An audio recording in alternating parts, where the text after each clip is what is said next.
শ্রদ্ধা জানিয়ে বলি, আপনারা এই ক্লাবের যারা মেম্বার পদাধিকারী আছেন তারা কোনো না কোনো পরিবার, কোনো না কোনো ফ্যামিলির অন্তর্ভুক্ত আছে।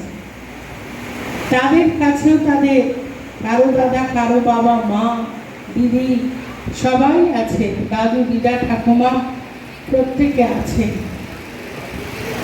রাইডার্স ক্লাব রাইড করবে, তারা শুধু motorcycle ride, two wheeler, four wheeler নয়।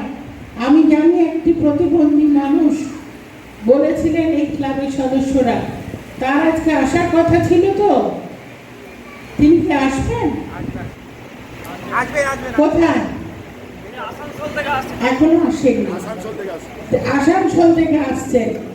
তাহলে দেখুন, দুটো পা দুটো হাত থাকলে, মনের উদ্যোগ থাকলেই হবে। শুধু দুটো হাত দুটো পা কাজ করবেন না। ওই যে ফ্যামিলির কথা বলছিলাম, রাইডার্সরা নিশ্চয়ই রাইড করবেন, কিন্তু একটু ফ্যামিলির কথাটাও ভাববেন।